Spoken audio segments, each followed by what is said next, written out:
feels like taking a piss. Hello, boss, are you well? Woo! Amazing. Great hit. We made it through January. Yeah. The worst 3 months of the year. I was amazed I made it through January. My wife went on holiday for 3 weeks in January. And she was taking a risk because I've got anxiety and depression. Right? There was a good chance that when she came back, I wouldn't be there. But for those of you who don't know, having anxiety and depression is like being trapped in a room with Johnny Depp and Amber Heard. They're both liars, they're both fucking terrible, but you grow up with one of them, so you give them a little bit more leeway, don't you?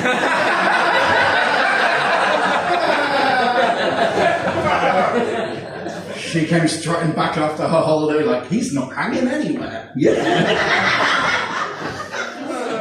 Yeah, another way in which I've beaten my dad. No, it's fine, it's been 23 years, we can laugh.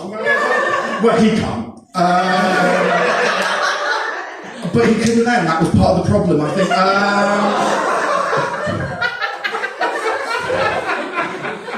Fuck Valentine's Day is what I'm saying, I don't have any Valentine's material. I also didn't start my watch like a fucking pro, so there we go. Yeah, so she went away, she went on holiday, and important thing, my wife is a woman of colour, and we live in Cheltenham, which is just about as ethnically diverse as the Antarctic, right? It's slightly more ethnically diverse than Bath, but even so. And so, as a result, my wife deals with a lot of sort of microaggressions. Like, she works in a very male, white-dominated industry. And so, are we familiar with the concept of microaggressions? It's like racism, but in small print. Okay. And so she has to deal with all the stuff. And the one that really boils my piss, the one that really gets my goat every single fucking time I hear it, and I hear it so much, is, yeah, but where are you really from? Oh, but where are you really from? Because I know that eventually she's going to have to say Luton.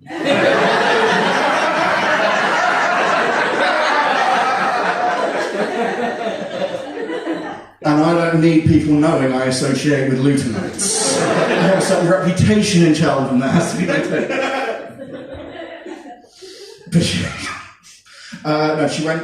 she was away for 3 weeks because she went to Jamaica to visit her grandma.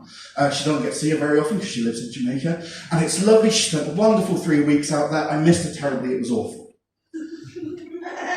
But then, for 3 months after she gets back, and I can't stress this enough, for 3 months after she gets back from Jamaica, my life is a living fucking nightmare.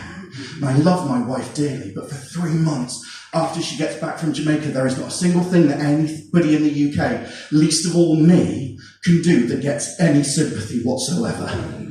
None. Right?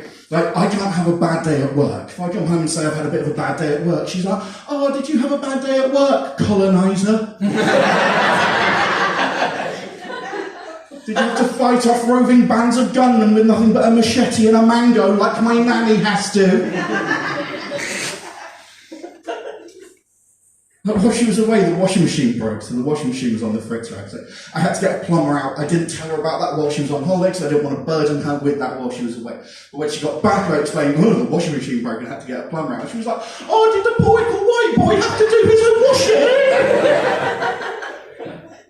My nanny washes her clothes in a bathtub in the garden, using nothing but bleach and her own tears. If her washing machine's on the blitz, it means her arms have fallen off.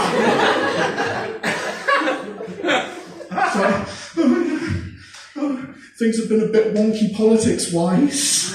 She was like, oh, have they? Have politics in the UK been a bit odd? Have you had all your infrastructure stripped out in a petty act of vengeance by a racist government intent on destroying everything because you wanted to leave? I was like, well, yeah, pretty much, actually.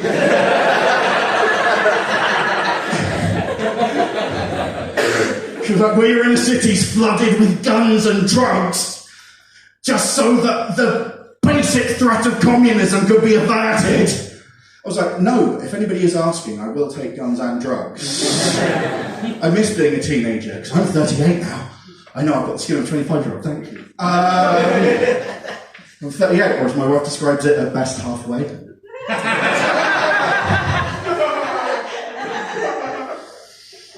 She's amazing. The only reason she's in Cheltenham, because I said she grew up in Luton, and the reason she's in Cheltenham is because she went there to study film. It's one of the things we have in common, right? We both love films, we both love sort of movies and stuff like that.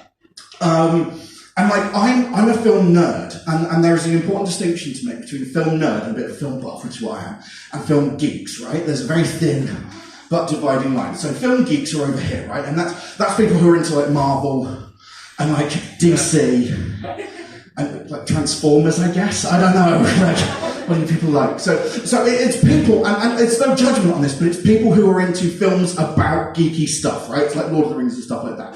So, like, Lord of the Rings fans were typically fans of the books beforehand. Marvel fans were typically fans of the comic books beforehand. DC fans typically abuse women online before the Joker.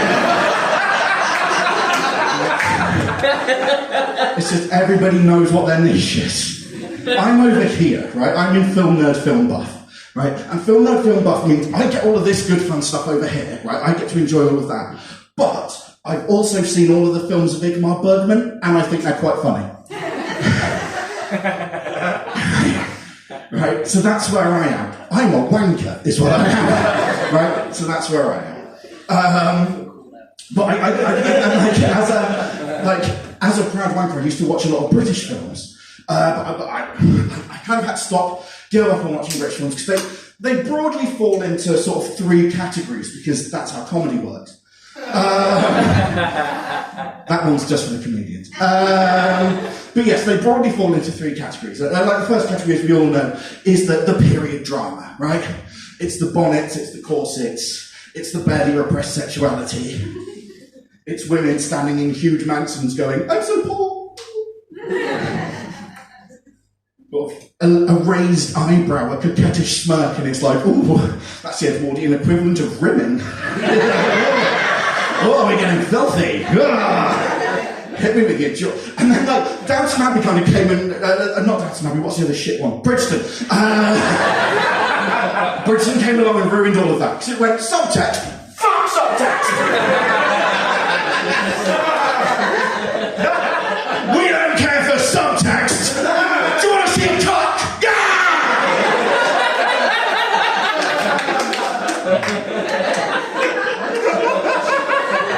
And the internet as one kind of went, fuck Jane Austen, we have dicks!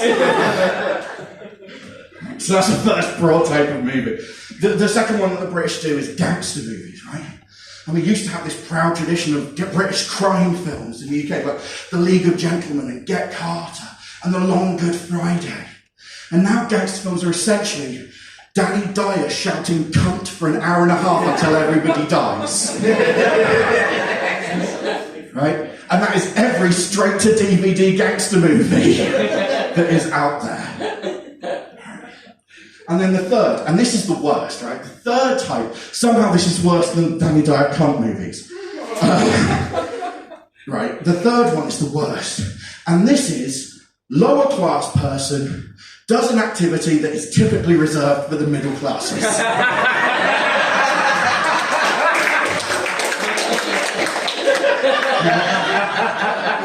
Oh, yes, Mrs. Frobisher, I just want to dance the tango.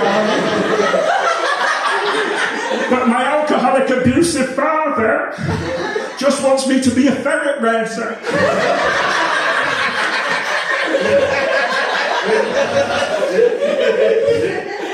But I'll show them through the power of song.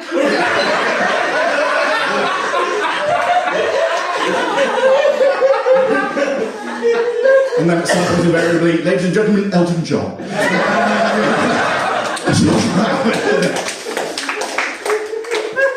Thank you, fucking hell. Yeah, so I had to give up on British films for that reason. Just because my wife can't watch a lot of stuff with me, because I'm insufferable. So, what's your favourite film? Fuck up. What's your favourite film? Be quicker. Interstellar. What's your favourite? It's also. I don't want to say basic white bitches, but what's your favourite film? Interstellar. You're his favourite film. You think somebody has a sex tape? Favourite film? Shawshank Redemption. Obvious, but fine. Let me explain why Star Wars fans are the worst. Just very quickly, because you all know the worst part about being a nerd is having to interact with other nerds, right? That is absolutely the worst thing. And the thing is, what Star Wars fans did collectively was the Star Wars films themselves are incredibly simple, like morality tales, the overriding headline of which is, Nazis are bad. Right? That's really straightforward, isn't it? It's very hard to misinterpret. What a generation of Star Wars fans online did was go, Nazis are bad, ? But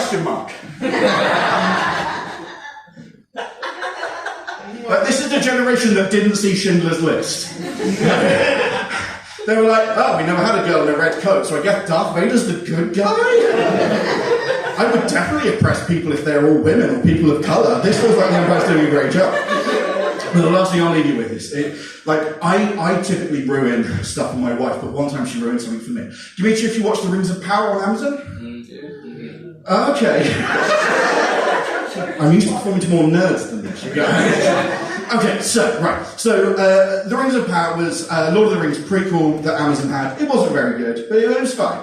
And I was watching it, and we were on like episode 3, and we were enjoying it, and there was a lot of internet outcry because there was a lot of diversity in the cast, ethnically, right? And about halfway through episode 3, my wife turns to me and went, oh no. And I said, what? She went, well, this is a prequel, isn't it?